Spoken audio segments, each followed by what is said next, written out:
Assalamualaikum warahmatullahi wabarakatuh. Segala puji bagi Allah Subhanahu wa Ta'ala yang telah memuliakan para walinya dengan keistiqamahan, ketakwaan dan karomah sebagai tanda kedekatan mereka kepadanya. Syalawat dan salam semoga senantiasa tercurah kepada junjungan kita Nabi Muhammad, keluarga beliau, para sahabat, serta orang-orang yang mengikuti jejaknya hingga akhir zaman. Pada kesempatan kali ini, kita akan menyelami kisah penuh hikmah dan keajaiban dari seorang wali besar, Syekh Muhammad bin Abdul Karim As-Samman, yang lebih dikenal dengan sebutan Syekh Samman Al-Madani. Beliau adalah seorang ulama dan sufi agung dari Madinah Al-Munawwarah, yang namanya harum dalam sejarah tasawuf dan menjadi pendiri tarekat Sammaniyah. Semoga kisah karomah beliau tidak hanya menjadi cerita, tetapi juga menjadi pelajaran yang menguatkan iman, menambah cinta kita kepada para kekasih Allah, dan mendorong kita untuk semakin mendekat kepadanya. Mari kita mulai kisahnya. Kisah ini pernah disampaikan oleh seorang ulama karismatik dari Kalimantan Selatan, yaitu Muhammad Zaini bin Abdul Ghani, yang lebih dikenal dengan sebutan Guru Sekumpul. Beliau menuturkan salah satu karomah terbesar dari Syekh Muhammad bin Abdul Karim As-Samman adalah kemuliaan spiritual yang Allah anugerahkan kepada para murid beliau. Disebutkan bahwa siapa saja yang benar-benar menjadi murid Syekh Samman, laki-laki, perempuan, bahkan anak-anak, akan termasuk dalam deretan para wali, bahkan mencapai derajat tinggi dalam kewalian seperti maqam qutub menurut sebagian riwayat dan pemahaman para pengikut tarekatnya. Dalam pandangan tasawuf, maqam qutub adalah derajat spiritual yang sangat tinggi pemimpin para wali pada zamannya. Maka jika dikaitkan dengan keluasan karomah Syekh Samman, hal itu dipahami sebagai bentuk limpahan keberkahan, barakah, dan kekuatan tarbiyah ruhani beliau kepada murid-muridnya. Salah satu murid besar beliau yang sering disebut adalah Muhammad Arsyad Al-Banjari, yang dikenal dengan gelar Datuk Kalampayan.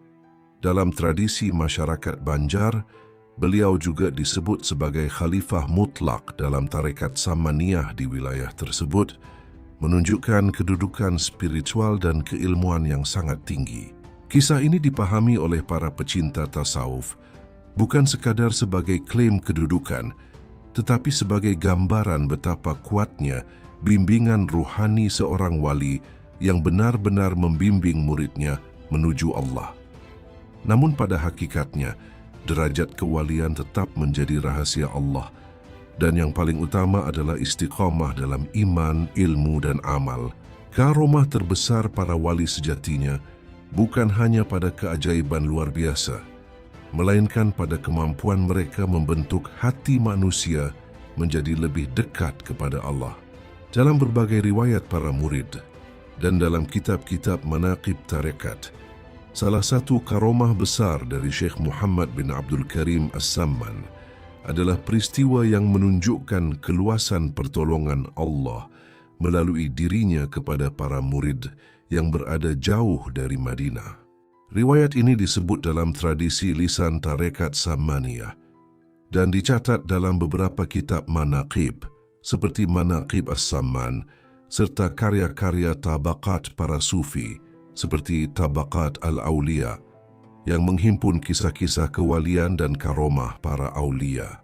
Dikisahkan bahwa pada suatu waktu, salah seorang murid beliau yang berada di wilayah Nusantara sedang mengalami bahaya besar dalam perjalanan laut. Kapal yang ditumpanginya dihantam badai dahsyat, ombak meninggi, angin berputar kencang, dan para penumpang sudah berputus asa. Sebagian menangis, sebagian membaca doa, dan sebagian lagi hanya pasrah menunggu takdir. Murid tersebut yang dikenal sangat mencintai gurunya, memejamkan mata dan bertawasul, memohon kepada Allah dengan menyebut nama gurunya. Ya Allah, dengan keberkahan Syekh Samman, selamatkanlah kami. Pada saat yang genting itu ia melihat dalam keadaan antara sadar dan tidak. Seorang lelaki berjubah putih berdiri di atas ombak, memberi isyarat dengan tangannya. Seketika itu pula, angin mulai mereda. Ombak yang tadinya menggulung tinggi perlahan menurun. Awan gelap terbelah dan kapal itu terselamatkan dari karam. Beberapa waktu kemudian, ketika murid tersebut berkesempatan datang ke Madinah untuk berziarah dan bertemu sang guru, ia menceritakan kejadian tersebut. Sebelum ia selesai berkisah, Syekh Samman tersenyum lembut dan berkata, "Jika engkau memohon kepada Allah, maka Allah lah yang menyelamatkan. Jangan engkau sandarkan kepada makhluk." Murid itu menangis karena ia yakin sosok yang dilihatnya di tengah badai adalah gurunya. Namun Syekh Samman tidak pernah mengakui kelebihan pada dirinya. Beliau selalu menisbatkan segala pertolongan hanya kepada Allah. Dalam riwayat lain disebutkan pula bahwa pada waktu yang hampir bersamaan dengan peristiwa badai itu, para murid yang berada di majelis beliau di Madinah melihat Syekh Samman tiba-tiba terdiam, memejamkan mata, dan mengangkat tangan seperti sedang menahan sesuatu. Setelah beberapa saat, beliau kembali seperti biasa dan melanjutkan pengajian. Ketika ditanya, beliau hanya berkata, "Ada saudara kita yang membutuhkan pertolongan." Peristiwa ini oleh para pengikutnya dipahami sebagai bentuk karomah tai al-ard, atau pertolongan ruhani jarak jauh yang Allah anugerahkan kepada para walinya. Namun para ulama tasawuf selalu menegaskan bahwa karomah bukan tujuan, melainkan buah dari keikhlasan, mujahadah, dan kedekatan kepada Allah. Karomah beliau yang lain juga berkaitan dengan kekuatan tarbiyah ruhani. Disebutkan bahwa banyak murid yang datang dengan hati keras dan penuh kegelisahan, namun hanya dengan duduk di majelisnya, hati mereka menjadi lembut dan mudah menangis ketika mengingat Allah. Perubahan batin ini bahkan dianggap oleh sebagian ulama lebih besar daripada kejadian luar biasa yang kasat mata. Di Nusantara sendiri, pengaruh ruhani beliau sangat besar melalui para khalifahnya. Di antaranya Muhammad Arsyad Al-Banjari, yang dikenal sebagai Datuk Kalampayan. Melalui jalur inilah tarekat Samaniyah berkembang luas dan membentuk tradisi zikir serta kecintaan kepada Rasulullah di berbagai daerah. Pada suatu malam yang hening di Madinah, setelah selesai mengajar dan memimpin zikir di Masjid Nabawi, Syekh Muhammad bin Abdul Karim As-Samman kembali ke rumahnya dengan langkah tenang. Para murid telah pulang, namun sebagian masih duduk di pelataran masjid, membicarakan kalimat-kalimat hikmah yang baru saja mereka dengar. Di antara murid-murid beliau, ada seorang pemuda yang dikenal keras hati dan sering diliputi keraguan. Ia datang ke majelis bukan karena cinta, tetapi karena penasaran. Dalam hatinya ia berkata, "Jika benar ia seorang wali, pasti ia mengetahui apa yang ada dalam hatiku." Malam itu pemuda tersebut berniat menguji gurunya. Ia menyimpan dalam dada satu rahasia besar, niat untuk meninggalkan jalan kebaikan dan kembali kepada kehidupan lamanya yang penuh maksiat. Tidak seorang pun tahu isi hatinya. Keesokan harinya ketika majelis dimulai, Syekh Samman duduk dengan tenang seperti biasa. Beliau memandang para murid satu persatu. Ketika pandangan beliau sampai kepada pemuda itu, beliau tersenyum tipis. Tanpa menyebut nama, tanpa menunjuk siapapun, beliau berkata pelan, betapa ruginya seorang hamba yang telah Allah bukakan pintu hidayah, lalu ia sendiri yang ingin menutupnya. Ia mengira tidak ada yang mengetahui isi hatinya, padahal Allah lebih dekat kepadanya daripada urat lehernya. Kalimat itu seperti petir menyambar dada sang pemuda. Tubuhnya gemetar, wajahnya pucat. Ia merasa seakan seluruh isi hatinya dibacakan di hadapan majelis. Belum selesai getar di dadanya, Syekh Samman melanjutkan, "Jika engkau ingin pergi, pergilah. Tetapi ketahuilah, Allah tidak menutup pintu taubat sebelum nyawa sampai di tenggorokan, dan seorang guru tidak pernah menolak murid yang kembali. Pemuda itu tak kuasa menahan air mata. Ia bangkit, berjalan perlahan ke hadapan gurunya lalu bersimpuh sambil menangis. "Wahai tuanku, aku belum sempat melangkah tetapi engkau telah menyelamatkanku." Para murid terdiam. Mereka tahu tidak ada seorang pun yang menceritakan isi hati pemuda itu. Peristiwa ini dipahami sebagai karomah kasif, terbukanya sebagian rahasia hati manusia atas izin Allah. Namun setelah majelis selesai, Syekh Samman berkata kepada murid-murid terdekatnya, "Jangan kalian sangka aku mengetahui isi hati manusia. Jika Allah membuka sedikit saja tabirnya, itu agar seorang hamba kembali kepadanya, bukan untuk membanggakan diri." Kisah ini kemudian tersebar di kalangan murid-murid beliau dan diceritakan turun-temurun dalam tradisi Tarekat Samaniyah. Bagi para pecinta tasawuf, kejadian tersebut bukan sekadar keajaiban membaca hati, melainkan bukti betapa kasih sayang seorang wali kepada muridnya melebihi sangkaan manusia. Karomah yang tampak luar biasa itu sejatinya adalah bentuk penjagaan Allah terhadap seorang hamba yang hampir tergelincir. Pada suatu hari ketika matahari Madinah bersinar terik dan para penuntut ilmu memenuhi majelis, Syekh Muhammad bin Abdul Karim As-Samman sedang menjelaskan tentang tawakal dan hakikat ketergantungan hanya kepada Allah. Di tengah pengajian datanglah seorang lelaki asing dari luar kota. Wajahnya tampak letih, pakaiannya berdebu, dan sorot matanya menunjukkan kegelisahan yang dalam. Ia duduk di pinggir majelis tanpa berkata apapun. Tidak ada yang mengenalnya. Setelah beberapa saat, Syekh Samman menghentikan penjelasannya. Beliau menoleh ke arah lelaki itu dan berkata dengan suara lembut, "Wahai saudaraku, engkau datang bukan untuk mencari ilmu tetapi untuk mencari jawaban atas ketakutanmu." Lelaki itu tersentak. Ia belum mengucapkan sepatah kata pun.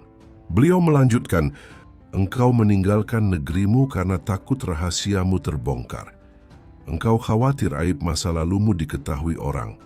Namun ketahuilah, Allah yang menutup aibmu selama ini, bukan manusia." Seketika tubuh lelaki itu gemetar. Ia bangkit dan bersimpuh di hadapan Syekh Samman sambil menangis. Di hadapan para murid, ia mengakui bahwa ia pernah melakukan kesalahan besar di negerinya. Ia melarikan diri karena takut dipermalukan, meskipun tidak seorang pun di Madinah mengetahui kisah hidupnya. Tak ada yang menceritakan rahasia itu kepada sang syekh. Tidak ada surat, tidak ada utusan, namun seolah-olah isi hidup lelaki itu telah terbuka. Dengan penuh kasih, Syekh Samman berkata, "Jika Allah masih memberimu kesempatan untuk datang ke majlis zikir, itu tanda Dia ingin membersihkanmu, bukan membuka aibmu. Pulanglah kelak sebagai orang yang bertaubat, bukan sebagai orang yang lari." Majlis menjadi hening. Para murid menyaksikan peristiwa yang sulit dijelaskan oleh akal. Sebagian memahami itu sebagai karomah kasif, terbukanya sebagian rahasia atas izin Allah. Sebagian lagi melihatnya sebagai tajamnya firasat seorang wali yang bersih hatinya. Namun setelah lelaki itu pergi dengan hati yang tenang, Syekh Samman menundukkan kepala dan berkata kepada murid-muridnya, "Jangan kalian mencari karomah. Jika hati bersih, Allah akan memperlihatkan apa yang perlu diperlihatkan. Tetapi jika hati masih kotor oleh cinta dunia, sekalipun melihat keajaiban, ia tetap buta." Kisah ini kemudian dikenang oleh para murid sebagai salah satu karomah beliau yang besar, bukan karena sekadar mengetahui rahasia manusia, tetapi karena mampu mengembalikan seseorang dari ketakutan menjadi harapan, dari lari menjadi kembali. Dan bagi orang-orang yang mengenal jalan tasawuf, karomah yang paling agung bukanlah menyingkap yang tersembunyi, melainkan menutup aib manusia dengan rahmat dan membimbingnya menuju taubat yang sejati. Dalam beberapa riwayat manaqib yang beredar di kalangan pengamal tarekat Sammaniyah di Nusantara, dikisahkan sebuah peristiwa ketika Muhammad Arsyad Al-Banjari, Datuk Kalampayan, sedang menuntut ilmu kepada gurunya di Madinah, yaitu Syekh Muhammad bin Abdul Karim As-Samman. Dikisahkan bahawa pada suatu masa, Datuk Kalampayan dikenal sebagai murid yang sangat tekun, pendiam dan kuat dalam ibadah. Ia tidak banyak berbicara, tetapi hatinya selalu hadir dalam majlis zikir. Suatu malam, setelah selesai majlis, Syekh Samman memanggilnya secara khusus. Beliau berkata, "Atu kant wadi south tunkin saasah." Wahai Muhammad Arsyad, engkau datang dari negeri yang jauh. Apakah engkau siap memikul amanah yang lebih berat dari sekadar ilmu? Datuk Kalampayan terdiam. Ia merasa kecil di hadapan gurunya. Dengan penuh tawadu ia menjawab, "Jika itu perintah guru dan ridha Allah, hamba tidak memiliki kehendak selain mengikuti." Menurut kisah yang diriwayatkan dalam tradisi tarekat, pada malam itu Syekh Samman melakukan talqin zikir secara khusus kepadanya. Setelah itu beliau meletakkan tangan di dada muridnya. Sebagian murid yang hadir mengatakan mereka melihat perubahan pada wajah Datuk Kalampayan. Wajahnya bercahaya dan air matanya mengalir deras tanpa henti. Kemudian Syekh Samman berkata kepada para murid yang lain, "Dari negeri yang jauh ini, Allah akan menghidupkan zikir di tanahnya melalui dia."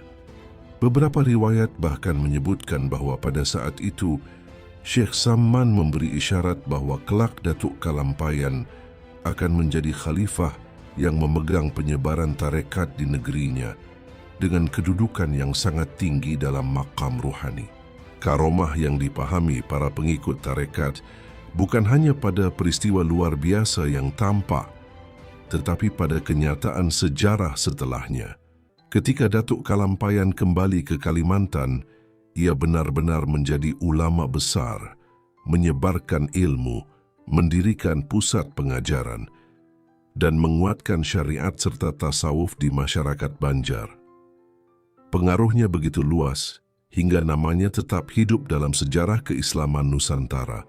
Dalam pandangan tasawuf, karomah terbesar Syekh Samman dalam kisah ini adalah kemampuan beliau membaca potensi ruhani muridnya dan mengangkatnya ke derajat yang tinggi melalui bimbingan dan doa. Bukan sekadar sentuhan fisik, tetapi limpahan keberkahan tarbiyah. Namun sebagaimana biasa, Syekh Samman tidak pernah membanggakan hal itu. Beliau selalu menegaskan bahawa segala kemuliaan berasal dari Allah dan seorang guru hanyalah perantara dalam menyampaikan cahaya ilmu dan zikir. Dalam manaqib tarekat Sammaniyah, disebutkan beberapa kisah tentang pengalaman ruhani Syekh Muhammad bin Abdul Karim As-Samman yang berkaitan dengan alam gaib, bukan dalam arti beliau menguasai yang gaib, tetapi sebagai bentuk kasyif, terbukanya sebagian tabir atas izin Allah. Perlu dipahami terlebih dahulu, dalam akidah Ahlus Sunnah, ilmu tentang perkara gaib mutlak milik Allah.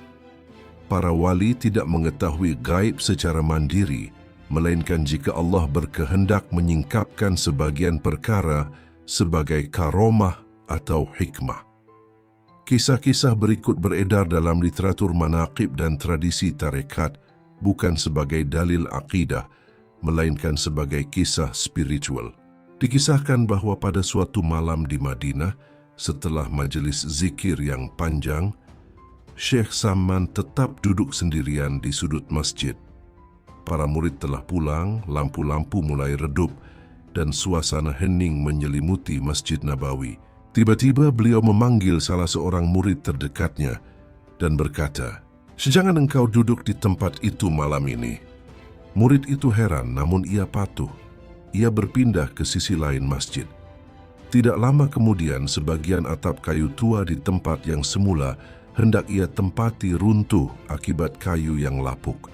Tidak ada korban, tetapi murid itu gemetar menyadari bahawa gurunya telah mengetahui sesuatu yang tak terlihat olehnya.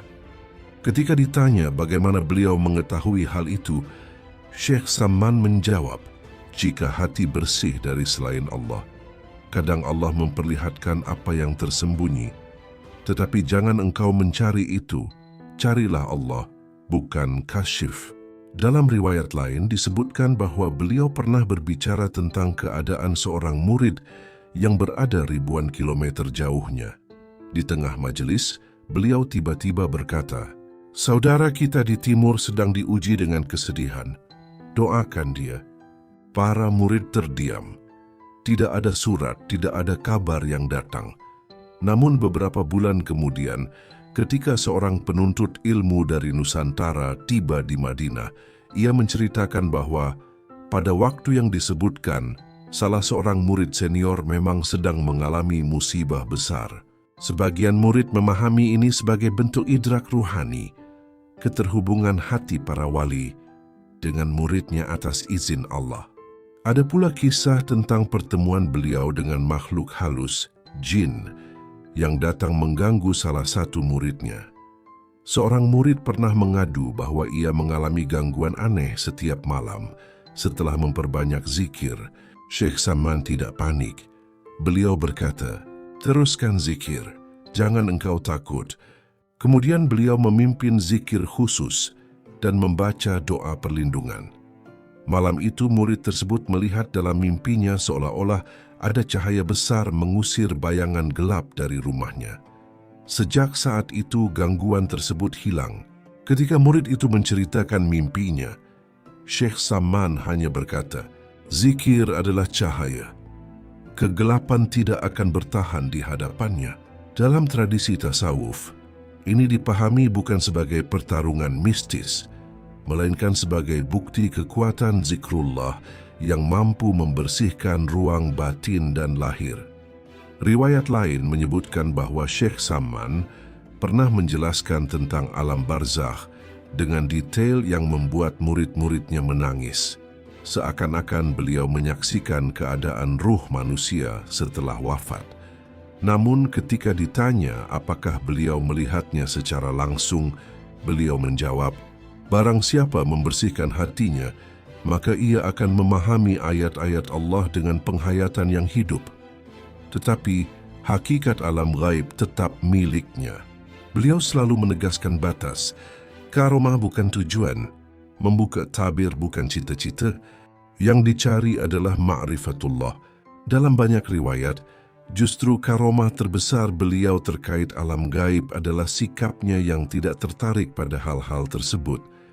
Ketika ada murid yang meminta agar dibukakan tabir gaib, beliau menegur, "Jika engkau melihat yang gaib tetapi hatimu masih mencintai dunia, engkau akan tersesat. Lebih baik engkau buta terhadap yang gaib namun mengenal Allah dengan benar." Bagi para pengamal tarekat, inilah pelajaran paling dalam. Alam gaib bukan untuk dipamerkan, bukan untuk diburu dan bukan untuk dibanggakan. Ia hanyalah bagian kecil dari tanda-tanda kebesaran Allah. Kisah-kisah tentang beliau yang berkaitan dengan alam tak terlihat tersebar dalam tradisi manaqib dan lisan para murid. Namun semua itu selalu diakhiri dengan pesan yang sama dari Syekh Samman, yang luar biasa bukanlah melihat yang tidak terlihat. Yang luar biasa adalah hati yang tidak melihat selain Allah.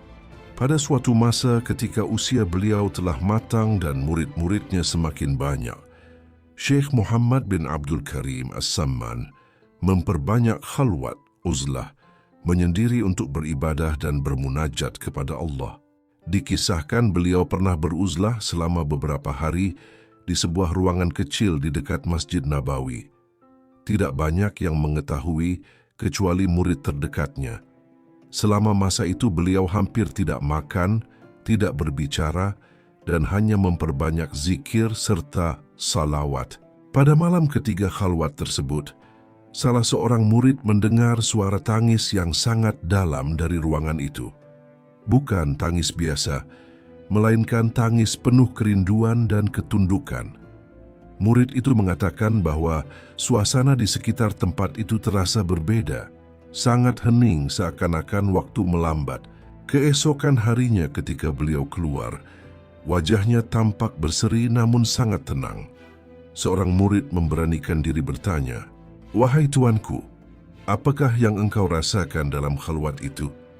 Beliau menjawab pelan, "Jika Allah membuka sedikit saja hakikat alam ruhani, seorang hamba akan merasa dunia ini begitu kecil."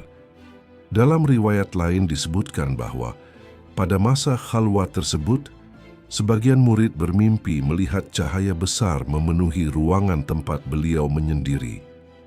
Ada yang bermimpi melihat beliau berada di taman yang indah bersama para ulama dan orang-orang saleh terdahulu. Ketika mereka menceritakan mimpi itu, Syekh Samman hanya tersenyum dan berkata, "Mimpi seorang mukmin adalah bagian dari kebenaran, tetapi jangan kalian sibuk dengan gambarnya. Sibukkanlah diri dengan maknanya." Ada pula kisah yang lebih dalam tentang pengalaman beliau terkait alam barzakh. Dikisahkan bahwa suatu hari beliau diminta mendoakan seseorang yang baru saja wafat. Setelah membaca doa, beliau terdiam cukup lama. Seorang murid melihat air mata mengalir dari pipinya. Beliau berkata, "Atu kan suwedi saus tungkin saasah. Perbanyaklah istighfar untuk saudara kita. Ia membutuhkan doa." Beberapa hari kemudian, keluarga almarhum datang dari negeri jauh dan menceritakan bahwa sebelum wafat, orang tersebut sempat lalai dalam beberapa kewajiban. Namun ia wafat dalam keadaan membawa kecintaan kepada zikir. Para murid memahami bahwa Syekh Samman diberi rasa zauq untuk merasakan keadaan ruh tersebut. Namun beliau tetap menegaskan, "Jangan kalian bertanya tentang keadaan alam sana. Persiapkan diri kalian saja untuk menghadapinya." Dalam sebagian kisah yang tersebar di kalangan pengamal tarekat, disebutkan pula bahwa Syekh Samman pernah berkata, "Alam ini berlapis-lapis. Apa yang kalian lihat hanyalah kulitnya. Tetapi siapa yang mengenal Allah, ia tidak tertipu oleh lapisan luar." Beliau tidak menjelaskan detail metafisika panjang seperti ahli filsafat. Justru beliau lebih menekankan penyucian hati. Karena menurut beliau, membuka tabir tanpa kesiapan iman bisa menjadi fitnah. Yang menarik, setiap kali muncul kisah tentang karomah beliau terkait alam gaib, baik kasif mimpi benar atau firasat yang tepat, beliau selalu mengalihkan pembicaraan. Suatu hari seorang murid berkata, "Wahai tuanku, apakah engkau melihat apa yang tidak kami lihat?" Beliau menjawab dengan tegas namun lembut, "Jika engkau sibuk ingin melihat yang tidak terlihat, engkau akan kehilangan yang maha melihat." Kalimat itu membuat para murid menangis. Mereka menyadari bahwa inti perjalanan bukanlah pengalaman luar biasa, melainkan kedekatan kepada Allah. Dalam pandangan para arifin, karomah Syekh Samman tentang alam gaib bukan terletak pada kemampuan mengetahui yang tersembunyi, tetapi pada ketenangan beliau menghadapi hal-hal tersebut. Seolah-olah baginya terbuka atau tertutupnya tabir tidaklah penting. Yang penting adalah istiqamah dalam ibadah dan cinta kepada Allah serta Rasul-Nya. Dan itulah pelajaran terdalam dari kisah-kisah ini. Alam gaib adalah rahasia Allah. Karomah hanyalah percikan kecil dari rahmat-Nya. Tetapi hati yang bersih dan tunduk sepenuhnya kepadanya, itulah cahaya yang sebenarnya. Dikisahkan bahwa Syekh Muhammad bin Abdul Karim As-Samman pernah mengalami peristiwa yang diyakini sebagai pengajaran kepada makhluk dari kalangan jin. Perlu dipahami bahwa kisah seperti ini bersumber dari tradisi lisan dan literatur manaqib, bukan dari catatan sejarah akademik yang bisa diverifikasi secara ilmiah. Dalam akidah Islam, jin memang makhluk yang berakal dan dibebani syariat, sehingga secara teologis mereka dapat belajar agama sebagaimana manusia. Dikisahkan bahwa pada suatu malam setelah majelis zikir di Madinah selesai, beberapa murid melihat gurunya tetap duduk di tempatnya seakan-akan masih berbicara kepada seseorang. Padahal secara kasat mata tidak ada seorang pun di hadapan beliau. Suara beliau terdengar jelas. sedang menjelaskan tafsir ayat tentang tauhid dan keikhlasan. Beliau berhenti sejenak, seolah-olah mendengarkan pertanyaan, lalu menjawab dengan rinci seperti sedang berdialog. Para murid saling berpandangan, namun tidak berani mendekat. Keesokan harinya, salah satu murid terdekat memberanikan diri bertanya, "Wahai tuanku, kepada siapa engkau berbicara tadi malam?"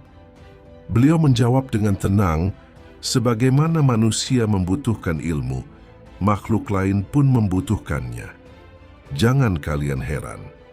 Yang penting, jangan kalian mencari mereka." Dalam riwayat lain disebutkan bahwa pernah ada seorang murid yang mengalami gangguan aneh setiap kali memperbanyak zikir. Ia merasa seperti ada makhluk tak terlihat yang mengganggunya. Ketika ia mengadu, Syekh Samman tidak langsung menyalahkan gangguan itu, melainkan berkata, "Tidak semua yang tidak terlihat itu jahat. Ada yang ingin belajar, ada yang tersesat, ada pula yang mengganggu karena kebodohan." Beliau kemudian memimpin zikir dengan suara yang lebih kuat dan penuh wibawa. Setelah itu beliau berkata, "Jika mereka ingin hadir, hadir sebagai penuntut ilmu bukan sebagai pengganggu." Sejak saat itu gangguan tersebut hilang. Sebagian pengikut tarekat memahami peristiwa ini sebagai isyarat bahwa majelis beliau bukan hanya dihadiri manusia, tetapi juga makhluk lain yang Allah izinkan untuk mengambil manfaat. Ada pula kisah yang lebih detail dalam tradisi lisan Nusantara. Disebutkan bahwa suatu malam beberapa murid melihat lingkaran majelis terasa lebih luas dari biasanya. Seolah-olah ruang masjid dipenuhi oleh sesuatu yang tak terlihat. Suasana menjadi sangat khusyuk dan berat. Ketika zikir dilantunkan, gema suaranya terasa berbeda. Setelah majelis selesai, Syekh Samman berkata, "Ilmu Allah luas. Jangan kalian membatasi rahmatnya hanya untuk diri kalian." Beliau tidak pernah mengklaim memiliki kemampuan khusus atas makhluk gaib. Bahkan ketika ada murid yang penasaran, beliau menegaskan, "Jika engkau sibuk dengan alam jin, engkau akan lalai dari tugasmu sebagai manusia." Dalam banyak kisah seperti ini, yang ditekankan bukanlah interaksi supranatural, melainkan wibawa spiritual seorang wali yang begitu kuat sehingga bahkan makhluk tak terlihat pun tunduk kepada zikir dan tauhid. Namun beliau selalu menjaga murid-muridnya agar tidak terjebak dalam rasa ingin tahu terhadap alam gaib. Beliau lebih menekankan, perkuat tauhid, perbanyak zikir, bersihkan hati. Karena menurut beliau, karomah terbesar bukanlah mengajar jin atau melihat yang tak terlihat, tetapi menundukkan hawa nafsu sendiri.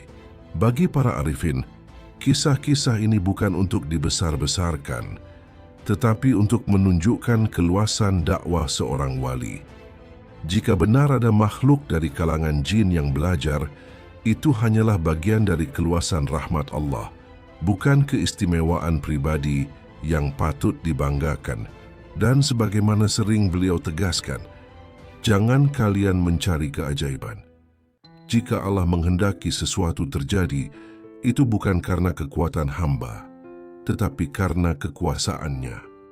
Pada suatu malam Jumat di Madinah, majelis zikir Syekh Muhammad bin Abdul Karim As-Samman dipenuhi para penuntut ilmu. Lampu-lampu minyak menyala redup, udara terasa hangat, dan lantunan salawat menggema lembut di sekitar Masjid Nabawi. Namun malam itu terasa berbeda. Sejak awal zikir dimulai, beberapa murid merasakan suasana yang sangat kuat. Dada terasa bergetar, bulu kuduk berdiri, dan hati seperti ditarik menuju kekhusyukan yang dalam. Suara zikir yang biasanya terdengar biasa, malam itu seakan memiliki gema yang luas, seperti memenuhi ruang yang tak terlihat. Syekh Samman memimpin zikir dengan suara yang mantap dan dalam. Irama zikir Sammaniyah yang dikenal kuat dan bersemangat, semakin lama semakin intens. Para murid menangis, ada yang gemetar, ada yang jatuh pingsan, karena tak kuat menahan limpahan rasa. Di tengah zikir, sebagian murid melihat bayangan samar di sudut-sudut ruangan. Bukan bayangan menakutkan, tetapi seperti kilatan cahaya yang bergerak. Namun tidak seorang pun berani memalingkan hati dari zikir. Setelah majelis usai, suasana kembali normal. Beberapa murid terdekat berkumpul dengan wajah penuh tanda tanya. Salah satu dari mereka bertanya pelan, "Wahai tuanku, mengapa malam ini terasa begitu berat dan luas?" Beliau menjawab dengan tenang, "Jika zikir dilakukan dengan ikhlas, bukan hanya manusia yang hadir. Ada makhluk Allah yang juga mencari rahmat-Nya. Tetapi jangan kalian sibuk memikirkan siapa yang hadir. Sibukkan diri kalian dengan siapa yang kalian sebut." Kalimat itu membuat mereka terdiam. Dalam riwayat lain disebutkan bahwa pernah ada seorang murid yang memiliki kemampuan melihat makhluk tak kasat mata. Ia mengaku melihat barisan makhluk dari kalangan jin muslim duduk melingkar di luar lingkaran manusia ketika majelis berlangsung. Ketika ia menceritakan hal itu, Syekh Saman menegurnya dengan lembut. "Jika Allah menyingkapkan sesuatu kepadamu, jangan jadikan itu kebanggaan. Tabir bisa dibuka, bisa pula ditutup, tetapi hati yang sombong sulit dibersihkan." Sejak itu, murid tersebut tidak lagi membicarakan apa yang ia lihat. Kisah-kisah seperti ini tersebar dalam tradisi manaqib, khususnya di kalangan pengamal Samaniyah di Haramain dan Nusantara. Namun dalam semua kisah itu, ada satu benang merah. Syekh Saman tidak pernah memamerkan interaksi dengan alam gaib. Beliau tidak pernah mengundang perhatian pada hal-hal luar nalar. Beliau justru selalu mengembalikan fokus kepada tauhid. Beliau pernah berkata, "Jika jin hadir dan mendengar zikir, itu karena mereka juga hamba Allah. Tetapi tugas kalian bukan mengajar jin. Tugas kalian adalah memperbaiki diri." Para arifin menjelaskan, kekuatan majelis zikir bukan terletak pada fenomena gaibnya, tetapi pada kekuatan tauhid yang dipancarkan dari hati seorang wali. Ketika hati bersih, zikir menjadi cahaya. Dan cahaya itu, menurut keyakinan para sufi, mampu menjangkau dimensi yang tak terlihat. Beginilah tata cara salah satu zikir Sammaniyah yang diajarkan oleh Syekh Saman. Dalam ajarannya, zikir dilakukan dengan adab dan bimbingan, bukan sekadar semangat. Para murid terlebih dahulu membersihkan diri dengan wudu, duduk dengan tenang, meluruskan niat hanya karena Allah, dan menghadirkan rasa taubat di dalam hati. Beliau sering menasihati bahwa hati harus lebih dulu hadir sebelum suara dikuatkan. Murid-murid biasanya duduk rapat membentuk lingkaran atau saf yang teratur. Duduknya tegak agar napas teratur. Kebersamaan posisi ini membuat irama napas dan suara menjadi selaras. Dari keselarasan itu muncul kekuatan kolektif yang terasa dalam dada. Majelis dibuka dengan membaca Al-Fatihah dan tawasul kepada Rasulullah serta para guru dalam sanad, lalu istighfar bersama. Setelah itu barulah zikir dimulai secara bertahap. Awalnya lafaz tauhid dibaca pelan, tenang dengan penghayatan. La ilaha illallah diucapkan sambil menarik napas, dalam dan mengeluarkannya perlahan. Pada tahap ini hati ditenangkan, pikiran dipusatkan, dan kesadaran dikumpulkan. Setelah itu irama mulai meningkat. Suara menjadi lebih kuat dan serempak. Nafas ditarik dalam-dalam lalu dilepaskan bersamaan dengan lafaz tauhid. Ketika dilakukan bersama-sama, suara kolektif itu menciptakan resonansi di ruangan. Dada terasa bergetar karena tekanan napas dan kekompakan suara. Pada puncaknya zikir dilantunkan dengan tenaga penuh, namun tetap teratur. Sebagian tradisi melakukan gerakan ringan mengikuti irama, bukan untuk pertunjukan, tetapi untuk membantu konsentrasi dan keselarasan napas. Di fase ini sering muncul tangis, rasa haru, merinding, atau hati terasa lapang. Itulah yang sering disebut menggetarkan. Namun Syekh Samman selalu mengingatkan bahwa getaran bukan tujuan. Jika hati lalai lalu tubuh bergerak keras, itu hanya kelelahan fisik. Tetapi jika hati hadir, walaupun suara tidak terlalu keras, zikir tetap sampai ke dalam jiwa. Setelah intensitas tinggi, majelis tidak langsung bubar. Biasanya ditutup dengan salawat dan doa, lalu duduk tenang beberapa saat. Ketenangan ini penting agar jiwa stabil dan tidak terbawa emosi berlebihan. Getaran yang dirasakan dalam zikir sebenarnya memiliki dua sisi. Secara ruhani, ia lahir dari kekuatan tauhid yang diucapkan bersama dengan keyakinan. Secara jasmani, napas yang kuat dan suara yang serempak mempengaruhi detak jantung dan sistem saraf, sehingga tubuh merespons dengan getaran atau rasa haru. Tetapi pesan beliau selalu sama, jangan mencari sensasi. Jika zikir membuat hati lebih lembut, lebih takut kepada Allah, lebih mudah menangis dalam doa, dan lebih baik akhlaknya, maka itulah tanda keberkahan. Jika hanya mengejar rasa luar biasa tanpa perubahan diri, maka itu belum sampai pada tujuan.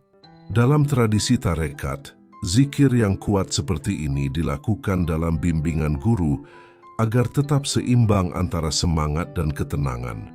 Karena yang paling penting bukan suara yang keras, melainkan hati yang hidup dengan menyebut nama Allah. Berikut ini adalah contoh video dari Buya Arazi Hashim tentang zikir Samaniyah. La